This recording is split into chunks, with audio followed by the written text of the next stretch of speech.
There's a particular city in a particular country in the Far East where when I land, I might go to my hotel and get measured up for a suit where the tailor guarantees that I will get that suit within 24 hours. So as long as I'm staying overnight and checking out in 24 hours time, I will have my suit. And if I'm not going to be in the hotel, he will have the suit waiting for me at my office or waiting for me at the airport when I leave.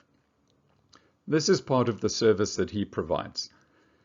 Now, I know that the material is not necessarily going to be the finest, and I know that it might not be as good as I'm going to get from a tailor in Oxford Street in London, but it serves my purpose as a product. And therefore I'm paying for what I get, and I get what I'm paying for. Consider with me another scenario with a tailor who is in Oxford Street in London. And when Lord Have Too Much comes in through the door on a given day, Lord Have Too Much also has various needs. In terms of the kind of clothing he needs formal clothing, office clothing, suit and tie, clothes for the hunt, and clothes for horse riding, and clothes for polo, and clothes for looking fancy in Monte Carlo when he goes on holiday. Whatever it might be, the Lord has many needs. The tailor has a certain set of principles when it comes to how he makes things and the kind of material he uses and his absolute focus on quality, focus on the outcome of the product. And he is not going to negotiate his principles. The same is true if Mr. Not Quite Enough comes through the door and the tailor looks him up and down and realizes this chap doesn't need quite the same level of quality of material or the amount of lining that has to be put into this suit, but he does deserve exactly the same approach and ethos and principles.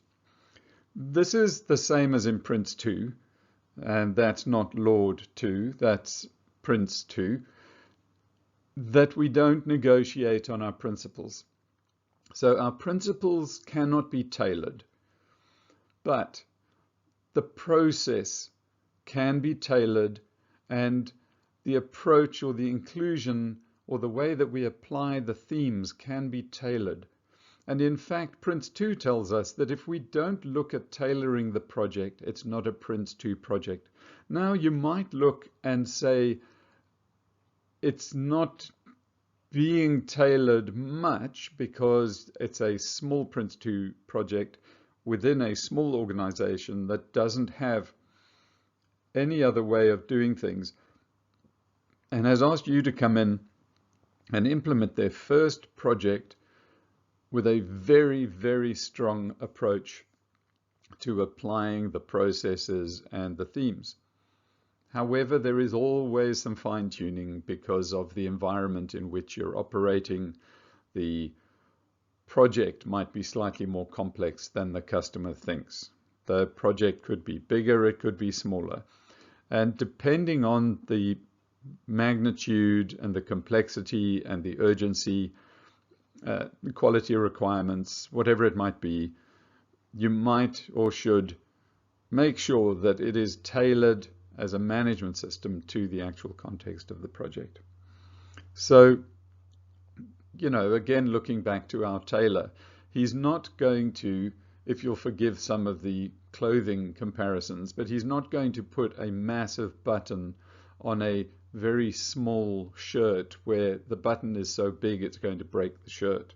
It's not going to put a tiny button on a very large, heavy jacket, because that tiny button is not going to hold that jacket front closed, and it's probably going to break or just slip through the material anyway. The tailor is going to cut the cloth accordingly. Lord Have Too Much wants the best in every respect and will pay for that in every respect. And Mr. Not Quite Enough will get what he needs while the tailor is still having a little bit of profit margin built in there, because Mr. Not Quite Enough is going to go and tell his friends about his very positive experience and that he got what he paid for.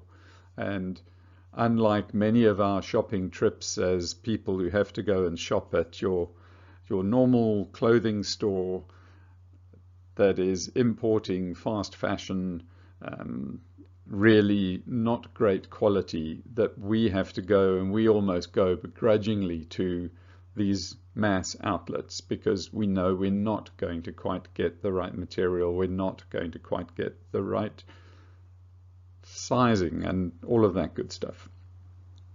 So back to the project. You're going to tailor the way you work, whether it's because of the magnitude and everything else about the project, or because your organization does have certain standards in place where you need to adapt or add. And you might have a client situation, which is the one that I'm most familiar with, is going into different clients who have different expectations of project management. They understand Prince 2 differently from what Prince 2 actually is. People use the word agile when they mean flexible and responsive, and they don't actually understand what's involved in an agile implementation. So then they want an agile Prince 2, but they don't know quite what that means. And as I describe elsewhere in this course, what happens when a customer feels they've signed up for one thing, but they really don't understand it until you go in and you start trying to apply best practice in order to have the right control, because I used to go in on commercial projects where I have to deliver on time, within budget, within scope, not anything outside of scope, and to the appropriate level of quality, not over-engineering a solution because the customer misunderstands how things should be done. In those instances, you really have to, and this is true for all instances, but in the instances of commercial engagements, it's incumbent and essential that you document how you're going to approach the project, and how, if your customer is thinking Prince 2, or if you just know that you want to apply and have to apply the principles that you have had drummed into you, you need to document your management system and make sure that they buy into it. And that's what tailoring the project is about.